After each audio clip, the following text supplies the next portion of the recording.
The propaganda reels back home always depicted the armored divisions as the glorious, unstoppable spearhead of the American military. They showed clean-cut, smiling young men riding pristine steel beasts to inevitable victory. But the men who actually had to live, bleed, and burn inside those machines knew the suffocating, terrifying truth. A tank is not a chariot. It is a 30-ton iron coffin, packed with highly explosive artillery shells and hundreds of gallons of aviation fuel, just waiting for a single armor-piercing spark to turn it into a sealed crematorium. The margin between life and a horrifying death did not rely on the medals pinned to a commander's chest.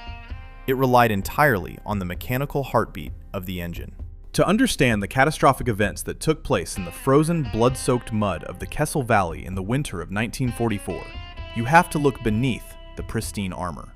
Deep inside a miserable, freezing motor pool, entirely obscured by a thick, suffocating cloud of diesel exhaust and freezing rain, was Corporal Elias Cole.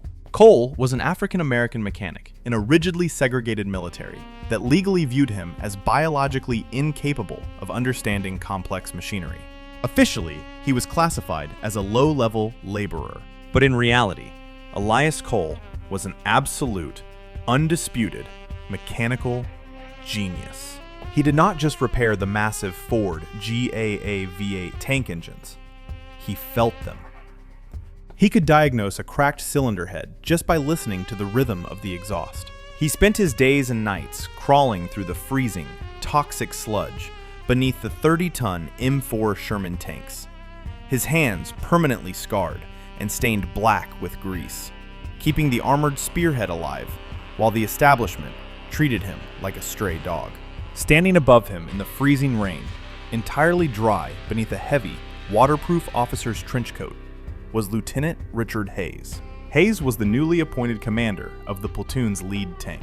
He was the wealthy, arrogant son of a prominent East Coast politician, a man who had secured his prestigious armored command entirely through nepotism and family connections. Hayes viewed the devastating war as a stepping stone for his future political career, and he treated his tank not as a complex, deadly machine, but as a personal, expensive toy. More importantly, he treated the men who maintained it as his own personal servants. "Torque that suspension bolt faster, Cole," Hayes barked, aggressively kicking the freezing steel of the tank's road wheel with his polished leather boot. "I'm not going to have my vanguard delayed because your people cannot figure out how to use a simple wrench.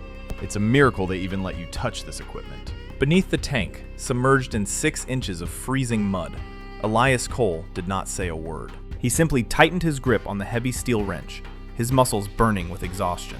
He knew exactly why the suspension was failing. It was failing because Lieutenant Hayes did not know how to properly feather the lateral braking levers, aggressively grinding the gears and tearing the tracks apart every time he took the machine on a patrol. Hayes was destroying the tank from the inside out with his own arrogant incompetence. Cole finished tightening the bolt, wiped the freezing black grease from his eyes with the back of his trembling hand, and slowly crawled out from under the massive steel treads. He stood up, towering over the lieutenant, his face an unreadable mask of cold, hardened stoicism. "Suspension is locked, sir," Cole said quietly, his voice a low, gravelly rumble. "But the timing on the right side magneto is advancing too fast. The engine is running hot. If you push her into the red line on a steep incline, she's going to throw a rod, and you'll lose all lateral steering." Lieutenant Hayes sneered, looking at Cole with absolute, undisguised disgust. He stepped closer, jabbing a gloved finger into Cole's grease-stained chest. "I do not need a lecture on armored tactics from a mechanic," Hayes spat, his breath pluming in the freezing air. "I went to the academy. You dig the latrines, and you tighten the bolts when I tell you to. You leave the thinking to the officers. Do you understand me, Corporal?" Cole looked at the immaculate, unearned silver bar pinned to Hayes' collar. He looked at the massive steel beast idling behind them. He knew that the machine did not care about the academy. The machine only cared about physics, pressure, and oil. "Yes, sir," Cole replied, his voice completely devoid of emotion. "Get your tools and get on the back of the supply truck," Hayes ordered, turning his back and climbing up the slick steel hull of his tank. "We're moving into the valley." As Lieutenant Hayes proudly dropped into the commander's hatch, completely blind to the mechanical reality of his own vehicle, Elias Cole picked up his heavy canvas tool bag.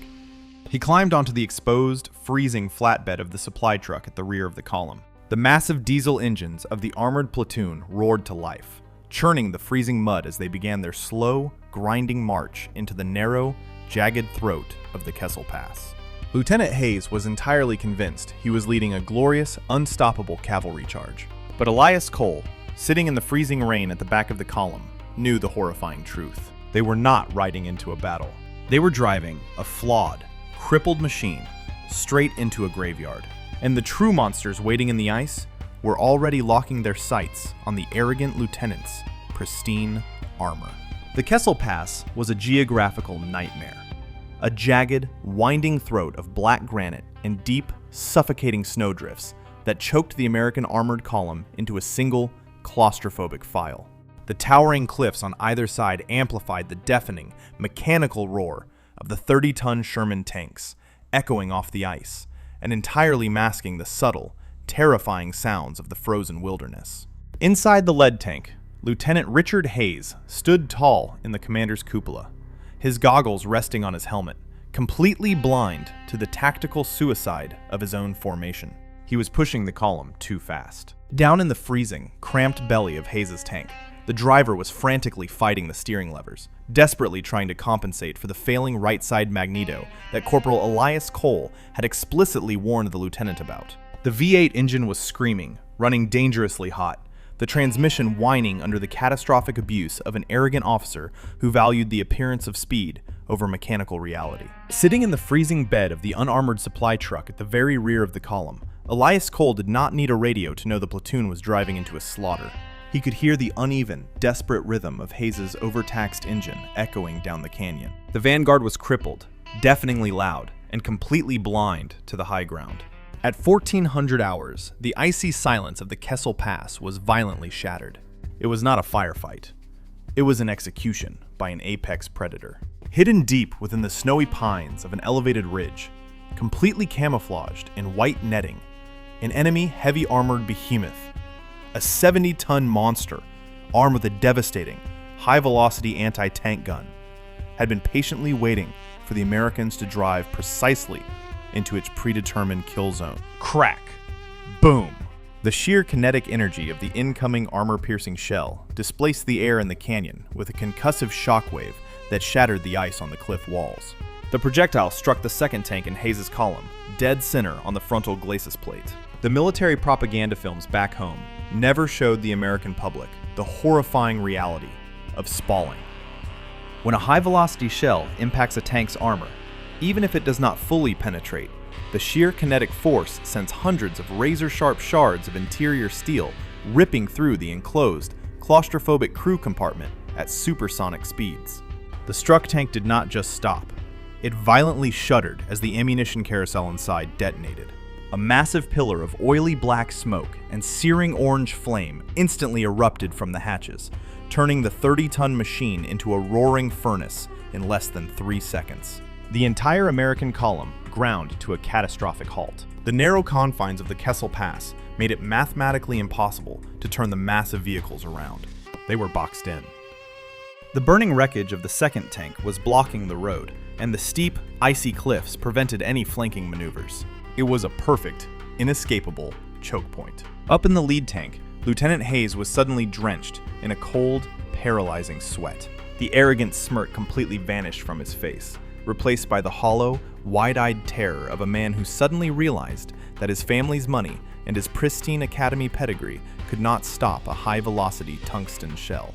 Through the smoke, the enemy behemoth up on the ridge slowly, methodically traversed its massive steel turret. The hydraulic gears whined as it locked its deadly crosshairs directly onto the unblemished armor of Hayes' command tank. The aristocratic elite had marched them straight into an inescapable slaughterhouse. And as the unseen enemy gunner loaded the next armor-piercing round into the breach, the men inside the American iron coffins braced for absolute annihilation. The second armor-piercing shell did not target the thickest part of the Sherman's frontal armor. The enemy gunner was far too experienced for that. Instead, the 70-ton behemoth on the ridge aimed slightly lower, calculating the exact trajectory needed to cripple the American vanguard without wasting a millimeter of kinetic energy. Crack! Slam!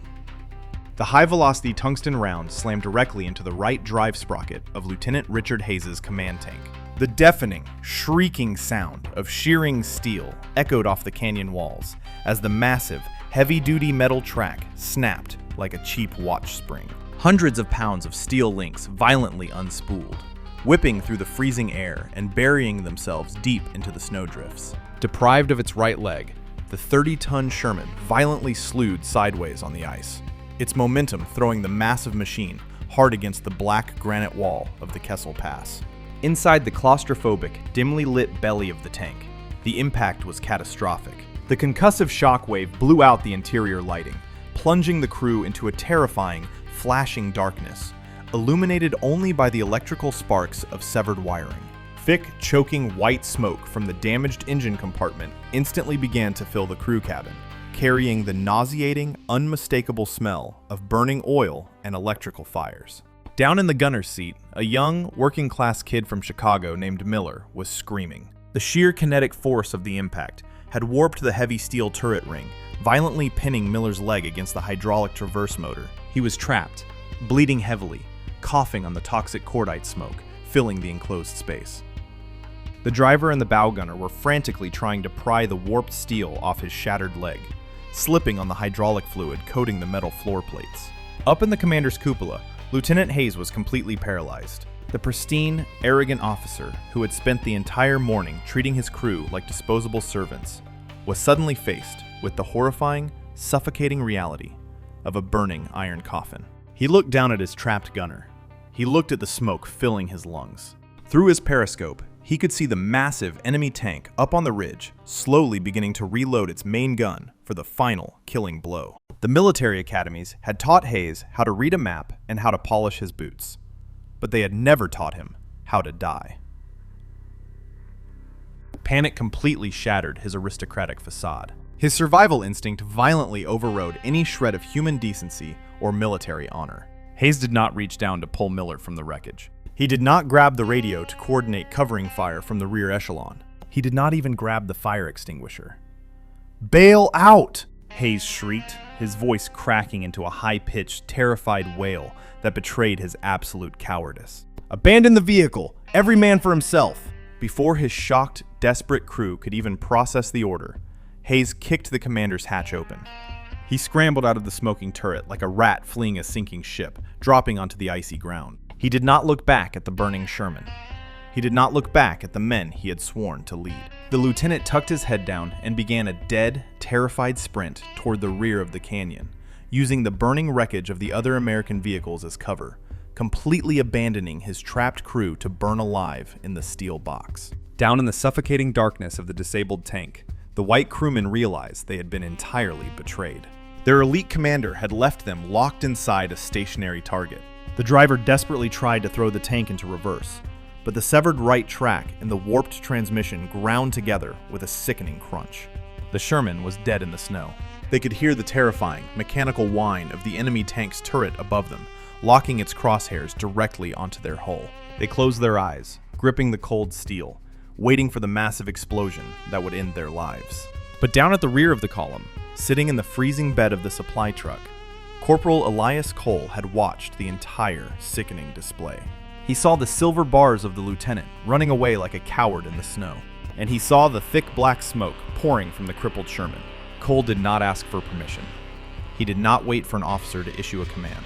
The black mechanic, the man the establishment had explicitly forbidden from commanding armored vehicles, dropped his heavy canvas tool bag into the mud. He knew exactly what the enemy tank was doing. He knew exactly how many seconds the trapped men inside that Sherman had left. With a fierce, primal roar, Elias Cole vaulted over the side of the supply truck and began a dead sprint straight into the very kill zone the lieutenant had just fled. The Kessel Pass was a deafening vortex of shattered ice and supersonic shrapnel. The enemy heavy tank on the ridge was methodically zeroing in on the crippled Sherman, its massive 88mm gun barrel smoking in the freezing air as the loader shoved another armor-piercing round into the breach. Corporal Elias Cole did not run with the blind, chaotic panic of the retreating infantry. He sprinted with the calculated, terrifying focus of a man who knew exactly how many seconds he had before the entire canyon was vaporized. He dove headfirst through the black, billowing smoke pouring from the open commander's hatch, dropping straight into the searing, suffocating hell of the Sherman's crew compartment.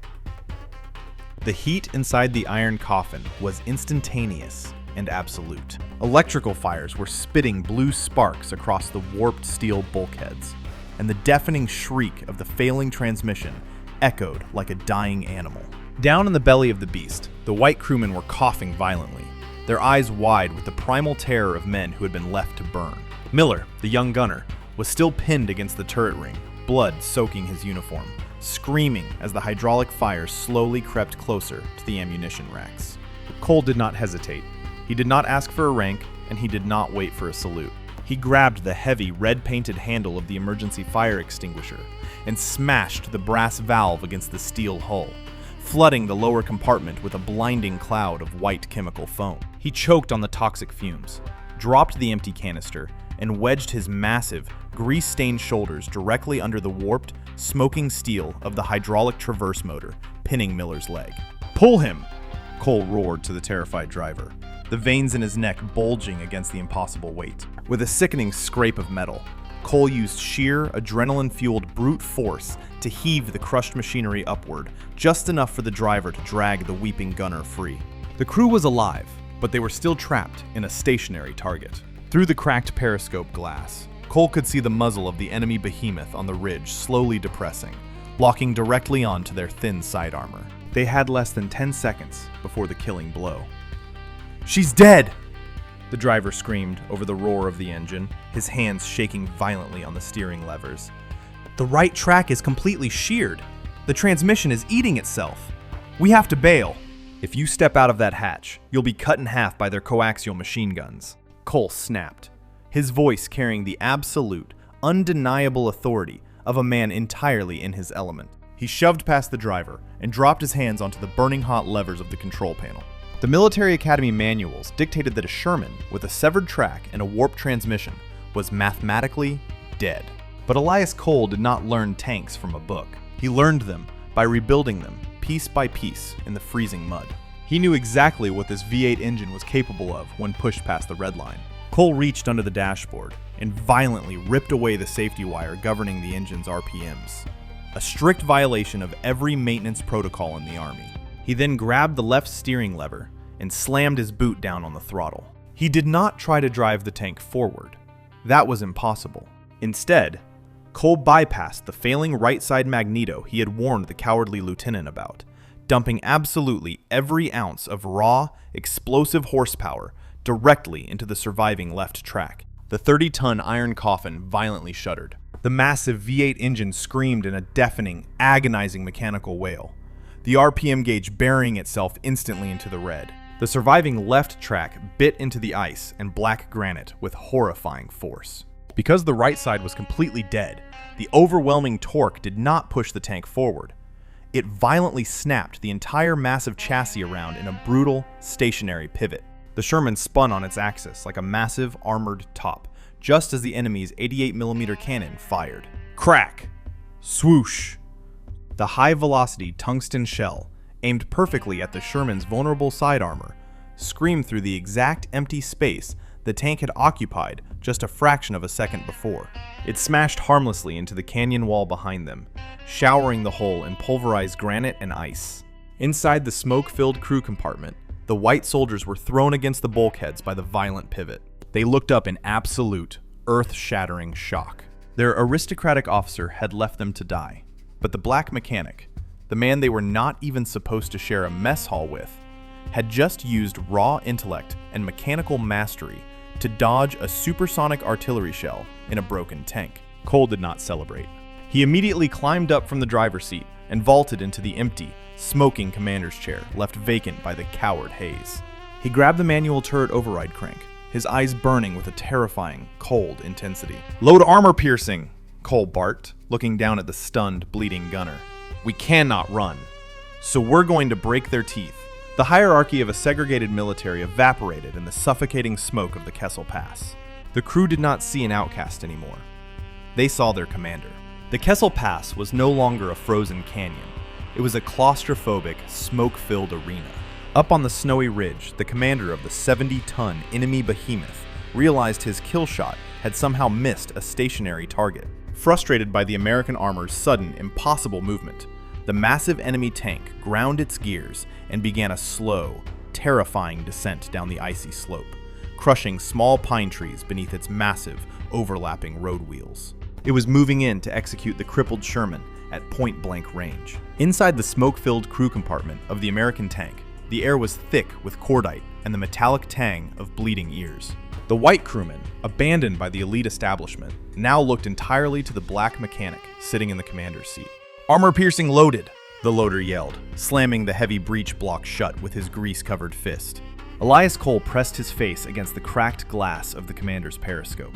He was a mechanic, which meant he did not just see a terrifying monster rolling down the hill. He saw a machine bound by the laws of physics. The enemy tank had nearly impenetrable frontal armor and a devastating 88mm gun.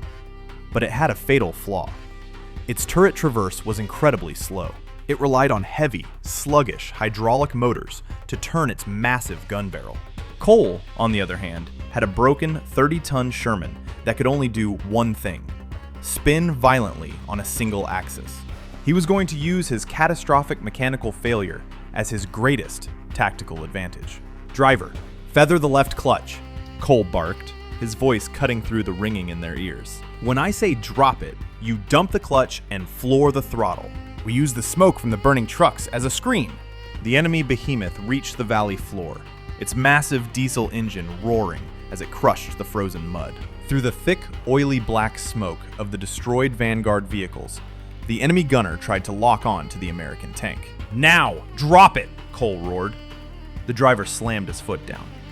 The over-revved V8 engine screamed, and the Sherman violently snapped 90 degrees on its single working track, pivoting completely out of the enemy's line of sight, just as a massive 88mm shell ripped through the smoke, missing their hull by mere inches. "Gunner, target the driver's viewport. Fire!" Miller, the young kid from Chicago, whose leg Cole had just pulled from the crushed hydraulics, did not hesitate. He stomped the firing pedal. Boom! The Sherman's 75mm gun erupted, sending a high-velocity shell screaming across the 50 yards of icy ground. It struck the enemy monster dead center on its sloped frontal glacis plate. But David does not kill Goliath with the first stone. Clang! A horrifying, high-pitched spark of ricocheting steel lit up the canyon. The American shell completely failed to penetrate the massive slab of hardened Krupp steel, bouncing harmlessly off the enemy tank's chest and shattering against the cliff wall. Inside the Sherman, the crew's hearts sank. They had landed a perfect, point-blank shot, and it had done absolutely nothing. The enemy behemoth did not even flinch. It slowly, menacingly began to rotate its massive turret toward them once again, the hydraulic whine sounding like the laughter of the Reaper. "It's too thick," Miller shouted, his voice cracking with terror as he watched the massive gun barrel swinging toward them. "We cannot punch through their front. We're dead." Cole did not panic. The mechanic's brain was already calculating the angles, the RPMs, and the armor schematics he had memorized from captured intelligence reports. He knew the enemy beast was invincible from the front. To kill it, they had to hit the thin, vulnerable armor directly beneath the rear turret overhang. But to get that shot, Cole would have to maneuver his crippled, one-legged tank directly into the enemy's field of fire and expose his own paper-thin side armor. It was a suicidal maneuver, but it was the only maneuver they had left. "Load another armor-piercing," Cole commanded, his eyes locked on the terrifying silhouette emerging from the smoke. He grabbed the driver's shoulder. "Listen to me. I am going to throw us right under his chin. When we pivot, he is going to have a clean shot at our broadside. You have to spin us faster than his gunner can pull the trigger." The white driver looked up at the black mechanic. The arrogance of the segregated army, the prejudices of their hometowns, the cowardly lieutenant who had run away, all of it burned away in the fiery crucible of the iron coffin. "Give the order, Commander," the driver said, his hands gripping the levers with white-knuckle intensity. The ultimate game of mechanized Russian roulette had begun. The Kessel Pass had become a suffocating amphitheater of pulverized ice and burning diesel. The 70-ton enemy behemoth loomed out of the oily black smoke like a mechanical executioner. Its sloped frontal armor was completely untouched by the American shell, and its massive 88mm gun barrel was slowly, methodically, sweeping across the canyon floor, hunting the crippled Sherman. Inside the American tank, the air was so thick with cordite and fear that the men could barely breathe. They were trapped in a one-legged machine, staring down the barrel of absolute annihilation. But Elias Cole did not see an invincible monster. The black mechanic saw a complex arrangement of gears, hydraulics, and steel. And every machine has a breaking point. Cole knew the enemy's heavy turret traverse was notoriously sluggish. He was betting the lives of everyone in his crew on a single, terrifying mathematical equation. His broken V8 engine could spin their 30-ton chassis on the ice faster than the enemy gunner could crank his turret wheel. "Hold the clutch!" Cole yelled, his eyes locked on the terrifying black void of the enemy's descending muzzle. He needed the behemoth to commit to its firing arc. He needed to bait the monster. Through the periscope, Cole watched the massive 88mm barrel finally stop moving. The enemy gunner had locked onto the Sherman's center mass. The hydraulic whine ceased. The enemy loader was stepping back. It was now or never. "Dump it! Floor the throttle!" Cole roared, dropping his heavy hand onto the driver's helmet. The white driver did not hesitate. He slammed his boot down on the accelerator and violently dumped the left clutch. The over-revved V8 engine shrieked in mechanical agony, dumping every single ounce of its explosive torque into the surviving left track. The Sherman did not just pivot. It violently launched itself into a suicidal, skidding spin directly across the slick, frozen mud. Instead of trying to hide behind the burning supply trucks, Cole had ordered his driver to steer the iron coffin directly into the enemy's kill zone, throwing their paper-thin side armor right in front of the massive gun barrel. Inside the enemy tank, the gunner was completely caught off guard by the sheer, irrational insanity of the maneuver. He hesitated for a microscopic fraction of a second, his brain refusing to process why the American prey was throwing itself onto his sword. That fraction of a second was all Elias Cole needed. The Sherman skidded wildly on the ice, slipping just past the lethal, booming blast of the enemy's 88mm cannon. The massive armor-piercing shell tore through the empty air, inches behind the Sherman's engine deck, shattering the canyon wall behind them. The American tank violently slammed into the side of the enemy behemoth with a deafening, metallic screech of tearing steel. They were locked together in a grinding, point-blank embrace.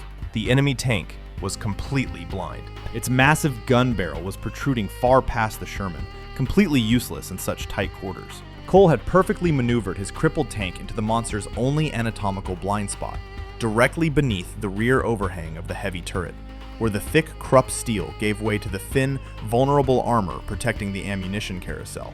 "Under the chin!" Cole bellowed, his voice echoing in the flashing darkness of the turret. "Send it, Miller!"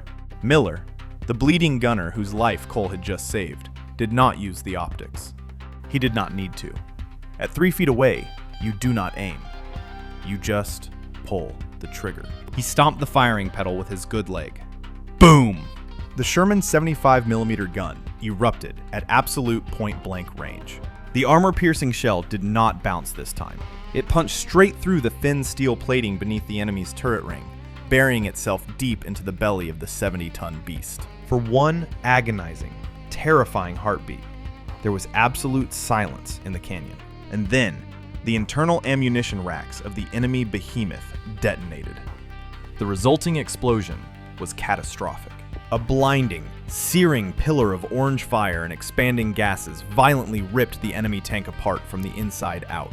The sheer kinetic force of the internal blast lifted the monster's massive 20-ton steel turret completely off its chassis, flipping it through the air before it crashed heavily into the snowdrifts. The shockwave violently rocked the crippled Sherman, throwing Cole and his crew against the bulkheads. Debris and pulverized ice rained down on their armored roof like metallic hail. Then, the heavy, suffocating silence returned to the Kessel Pass, broken only by the crackle of burning diesel and the hiss of melting snow. Down in the dark, smoking belly of the American tank, the white crewmen slowly opened their eyes. They were bruised, bleeding, and half deaf, but their lungs were drawing breath. They looked at the grease-stained black mechanic sitting in the commander's chair. The outcast had just orchestrated the impossible. He had slain Goliath with a broken stone. The Kessel Pass did not sound like a battlefield anymore.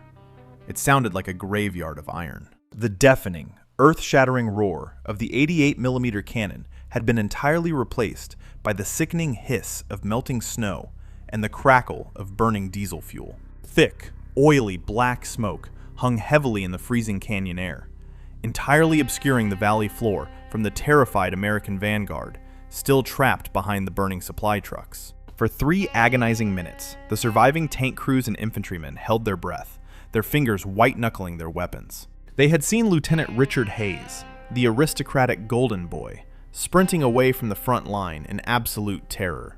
They had heard the catastrophic explosion. They fully expected the monstrous 70-ton enemy behemoth to roll out of the smoke at any second and systematically execute the rest of the column. But the monster never came.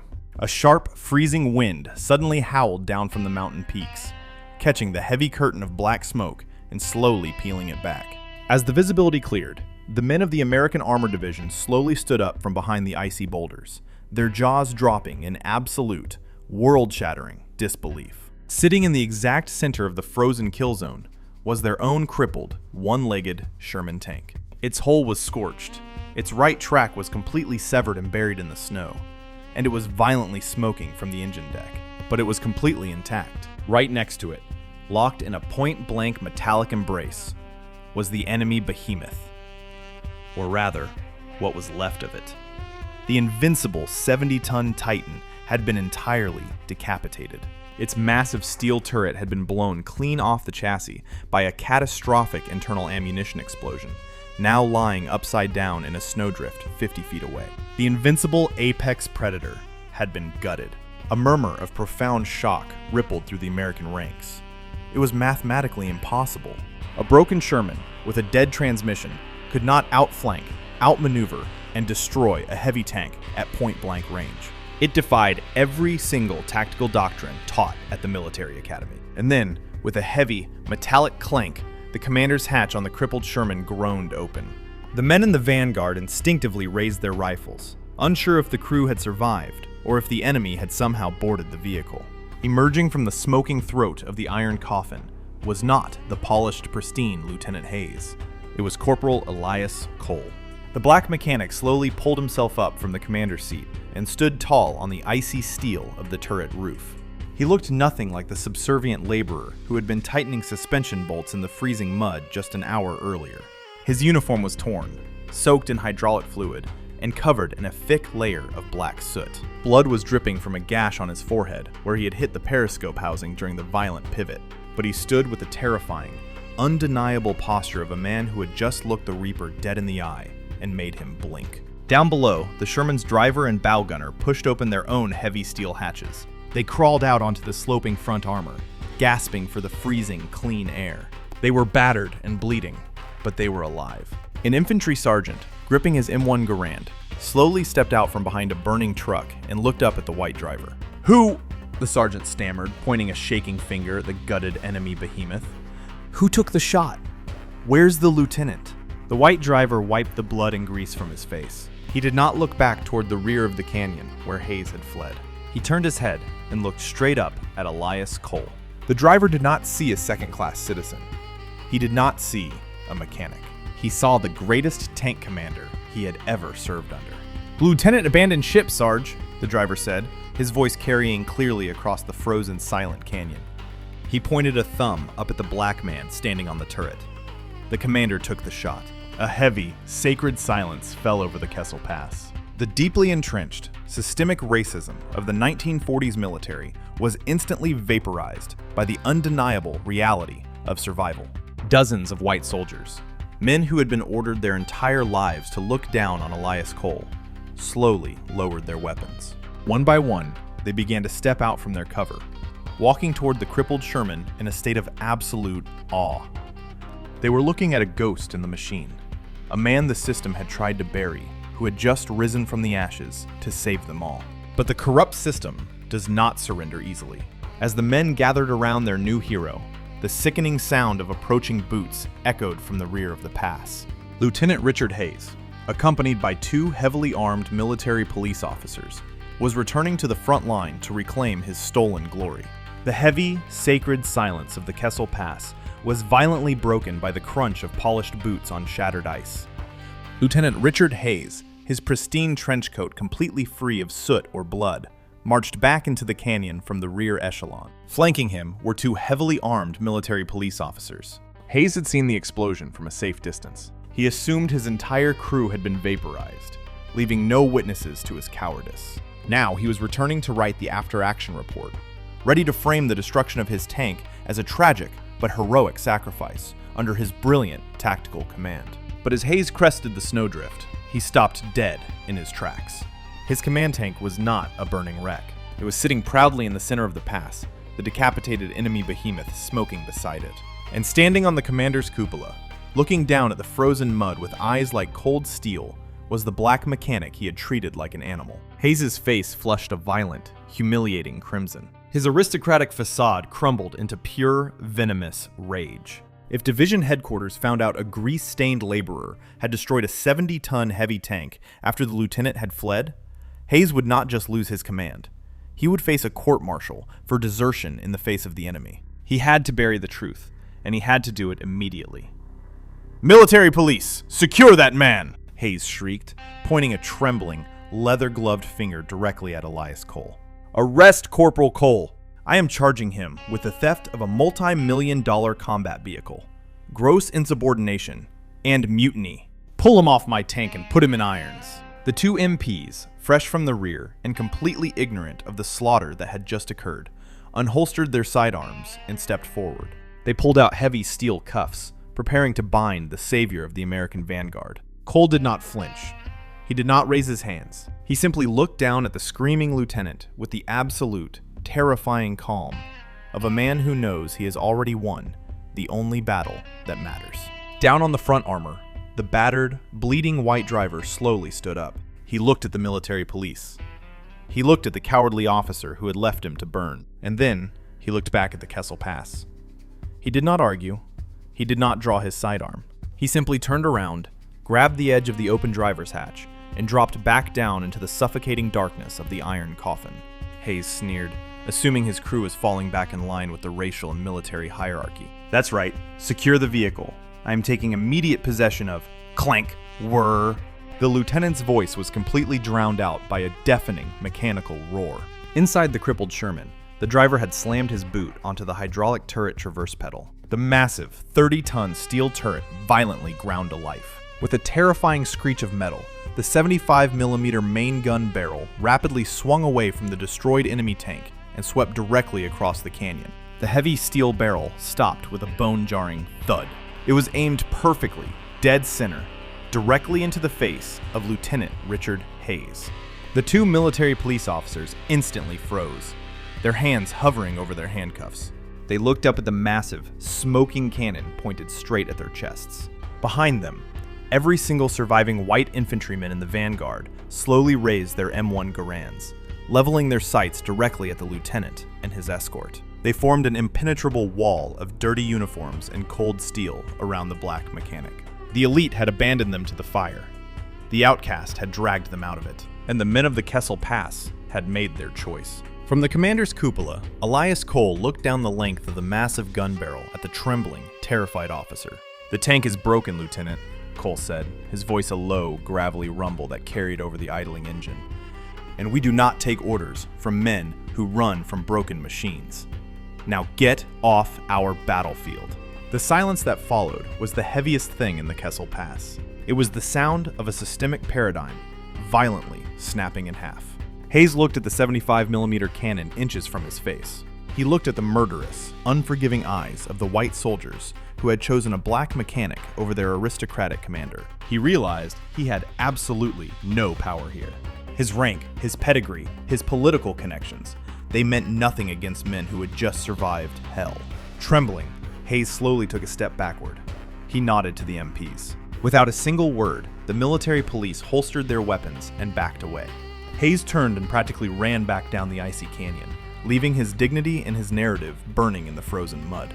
You will never read about the mutiny of Kessel Pass in the official military archive. The Army sanitized the incident. Lieutenant Hayes was quietly transferred to a desk job in Washington. Corporal Elias Cole, was never given the Medal of Honor he deserved. They could not acknowledge his genius without acknowledging their own cowardice. He was given a quiet, honorable discharge and sent back home, his name completely erased from the battle reports. But history is not just what is written in the books. It lives in the quiet, unbreakable dignity of men like Elias Cole. Out there in the freezing, blood-soaked mud of Europe, the men of the Armored Division knew the truth. They knew that the greatest tank commander of the war never wore a silver bar, and he never asked for a medal. He just tightened the bolts, dropped the clutch, and became an absolute legend in the iron.